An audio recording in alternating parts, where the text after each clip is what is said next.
Hello hi, എല്ലാവർക്കും സുഖമല്ലേ? ഇന്ന് നമ്മൾ ഉണ്ടാക്കാൻ പോകുന്നത് ഉരുളൻകിഴങ്ങ് കൊണ്ടുള്ള ഒരു മസാല ബോണ്ട. അതിനായിട്ട് നമ്മൾ 3-4 ഉരുളൻകിഴങ്ങ് പുഴുങ്ങി തൊലി കളഞ്ഞ് വെച്ചിട്ടുണ്ട്. ഇനി നമുക്കതൊന്ന് ഉടച്ചെടുക്കാം. അന്നേരം നമ്മൾ ഉരുളൻകിഴങ്ങ് ഉടച്ചെടുത്തിട്ടുണ്ട്. ചെറിയ കഷ്ണങ്ങൾ ഇടയ്ക്ക് കിടന്നാലും കുഴപ്പമില്ല, നല്ലതായിരിക്കും. ഇനി ഇതുപയോഗിച്ച് നമുക്ക് ബോണ്ടയ്ക്കുള്ള മസാല എങ്ങനെയാണ് ഉണ്ടാക്കുന്നതെന്ന് നോക്കാം. അതിനായി നമുക്ക് ഒരു പാൻ അടുപ്പിലേക്ക് വെച്ചിട്ട് ഫ്ലെയിം കത്തിക്കാം. അതിനായി നമുക്കിനി പാനിലേക്ക് വെളിച്ചെണ്ണ ഒഴിച്ചു കൊടുക്കാം. അപ്പം നമ്മുടെ എണ്ണ ചൂടായിട്ടുണ്ട്. അതിലേക്ക് ഇനി പെരിഞ്ചീരകം ഒരു 1/2 സ്പൂൺ ഇട്ട് കൊടുക്കാം.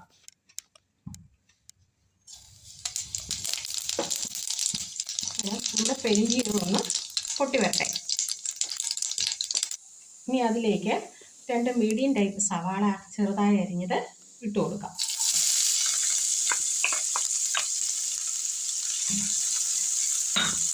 ഇനി അതിലേക്ക് ചെറുതായി കൊത്തി അരിഞ്ഞ ഒരു ചെറിയ കഷ്ണം ഇഞ്ചി ഇട്ട് കൊടുക്കാം. ഇനി അതിലേക്ക് ചെറുതായി അരിഞ്ഞ 2 പച്ചമുളക് അതുകൂടി ഇട്ട് കൊടുക്കാം. എല്ലാം ഒന്ന് വെള്ളട്ടെ. നല്ല റോസ് നിറമൊന്നാവണ്ടല്ലോ, ചെറുതായിട്ടൊന്ന് വാടി കിട്ടിയാൽ മതിയാവും. നമുക്ക് കുറച്ച് കരിവേപ്പില കൂടി ഇട്ട് കൊടുക്കണം. ഇതെല്ലാം ഒന്ന് നല്ലപോലെ വഴണം.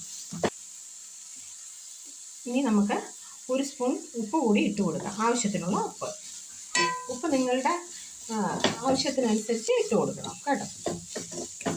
ഇതെല്ലാം ഒന്ന് സെറ്റാവണം അല്ലേ? ഇതൊക്കെ ഒന്ന് ഒരു മീഡിയം പരുവത്തിലൊന്ന് വാടി കിട്ടണം.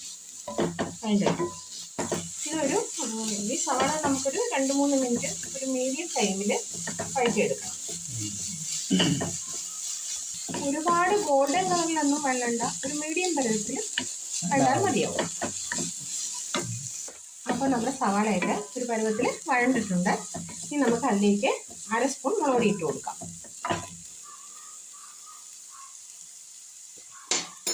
കൂടെ തന്നെ 1/4 സ്പൂൺ മഞ്ഞൾപ്പൊടിയും കൂടി ഇടാം. ഇത് ഒരു 2 മിനിറ്റ് നേരം ഇതൊന്ന് വഴറ്റാം, ഈ പൊടി വർഗ്ഗങ്ങളെല്ലാം കൂടി.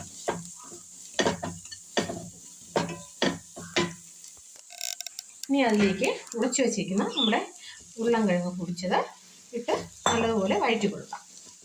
ഒരു 3-4 മിനിറ്റ് നല്ലപോലെ വഴറ്റി കൊടുക്കാം. എല്ലാ മസാലയൊക്കെ ഒന്ന് മസാലയൊക്കെ നല്ലപോലെ ഉരുളൻകിഴങ്ങിലൊന്ന് ആവണം, നല്ലപോലെ സെറ്റായി വരണം. ഇതിനകത്താണ് ബോണ്ടയുടെ ടേസ്റ്റ് ഇരിക്കുന്നില്ലേ? അപ്പം നമ്മുടെ മസാല ബോണ്ടയ്ക്കുള്ള മസാല റെഡി ആയിരിക്കുന്നു. ഇനി നമുക്ക് ഇത് മസാല ബോണ്ട ഉണ്ടാക്കാനുള്ള പാറ്റിൽ ശരിയാക്കാം. ഇതൊന്ന് തണുക്കട്ടെ. മാവ് ശരിയാക്കാനായി നമുക്ക് 1/2 കപ്പ് കടലമാവ് ഒരു മിക്സിംഗ് ബൗളിലേക്ക് ഇട്ട് കൊടുക്കാം. പിന്നെ അതേപോലെ തന്നെ 2 സ്പൂൺ അരിപ്പൊടി 2 സ്പൂൺ കൂടി ചേർത്ത് കൊടുക്കാം. അരിപ്പൊടി ചേർക്കുന്നത് നമ്മുടെ ബോണ്ടയ്ക്ക് നല്ല ക്രിസ്പ്നെസ് ഉണ്ടാകാൻ വേണ്ടിയിട്ടാണ്. എന്നുവെച്ചാൽ നല്ല മുരുമുരിപ്പ് കിട്ടാൻ വേണ്ടിയിട്ടാണ്. അതേപോലെ തന്നെ 2 സ്പൂൺ മൈദ കൂടി ചേർത്ത് കൊടുക്കാം. മൈദ ഓപ്ഷനിലാണ്, വേണമെങ്കിൽ ചേർത്താൽ മതി. പിന്നെ നമുക്ക് 1/2 സ്പൂൺ മുളക് പൊടി ചേർത്ത് കൊടുക്കണം. പിന്നീട് നമുക്ക് ഒരു 1/4 സ്പൂൺ മഞ്ഞൾപ്പൊടി കൂടി ചേർക്കണം.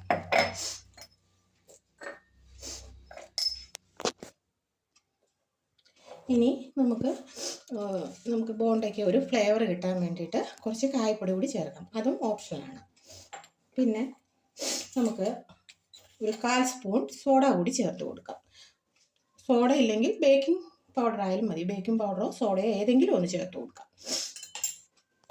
പിന്നീട് ഒരു 1/2 സ്പൂൺ ഉപ്പ് കൂടി രുചിക്ക് വേണ്ടി. ഇനി ഇവയെല്ലാം കൂടി നമുക്ക് മിക്സ് ചെയ്ത് കൊടുക്കാം. ഈ മസാലകളും മാവും ഈ കടലമാവും എല്ലാം കൂടി നമുക്കൊന്ന് മിക്സ് ചെയ്ത് കൊടുക്കാം. ഇനി നമുക്ക് ഈ മിക്സിലേക്ക് കുറേശ്ശെ വെള്ളം ഒഴിച്ച് ഇളക്കി കൊടുക്കാം. നമ്മുടെ ഇഡലി മാവിനേക്കായി കുറച്ചും കൂടെ കട്ടിയായിട്ട് കുഴച്ചെടുക്കണം. അപ്പം നമ്മുടെ മസാല ബോണ്ടയ്ക്കുള്ള ബാറ്റർ റെഡി ആയിരിക്കുന്നു.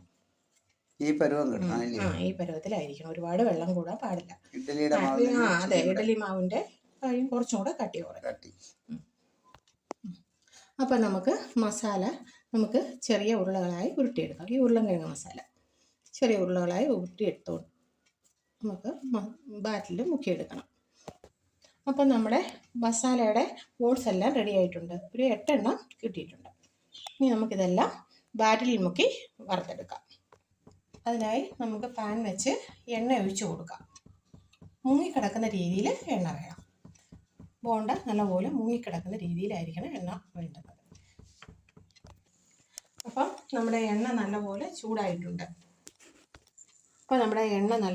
ചൂടായിട്ടുണ്ട്. നമുക്ക് ഓരോ മസാല ബോണ്ടയുടെ കൂട്ടുകളും മുക്കി എണ്ണയിലേക്ക് ഇടാം. അപ്പം നമ്മുടെ ഓരോ മസാല ഉരുളകളും നമ്മൾ ബാറ്റിൽ മുക്കി എണ്ണയിലേക്ക് ഇടുകയാണ്.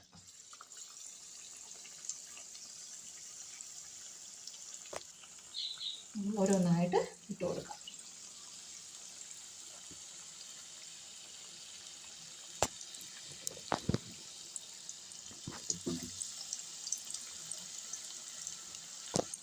അപ്പോൾ നമ്മുടെ ഈ ഉള്ളിലേക്കുള്ള മസാലയെല്ലാം നല്ല വെന്തതാണ്. അതിന് പുറമേയുള്ള ഈ മാവ്, നമ്മൾ മുക്കിയ കോട്ടിങ് മാവ് മാത്രം ഒന്ന് വെന്ത് കിട്ടിയാൽ മതിയാവും. മീഡിയം ഫ്ലെയിമിലിട്ട് നമ്മുടെ മസാല ബോണ്ട വേവിച്ചെടുക്കണം. ഇടയ്ക്കിടയ്ക്ക് നമ്മൾ ഈ മസാല ബോണ്ട ഒന്ന് ഇളക്കി കൊടുക്കണം, എന്നാലേ എല്ലാ വശവും നല്ലപോലെ വെന്ത് കിട്ടുള്ളൂ. അപ്പോൾ നമ്മുടെ മസാല ബോണ്ട റെഡിയായി കഴിഞ്ഞു. നമുക്കിതെല്ലാം കോരിയെടുക്കാം ഒരു പാനിലേക്ക്. അപ്പം നമ്മുടെ ഉരുളൻകിഴങ്ങ് മസാല ബോണ്ട ഇവിടെ റെഡി ആയിരിക്കുന്നു. എല്ലാവർക്കും ഇഷ്ടപ്പെട്ട് കാണുമല്ലോ. എല്ലാവരും ലൈക്ക് ചെയ്യുക, സബ്സ്ക്രൈബ് ചെയ്യുക, ഷെയർ ചെയ്യുക, കമൻറ്റ് ചെയ്യുക. അപ്പോൾ നമ്മൾ അടുത്തൊരു വീഡിയോയുമായി ഉടനെ വരുന്നതായിരിക്കും. എല്ലാവർക്കും ബൈ.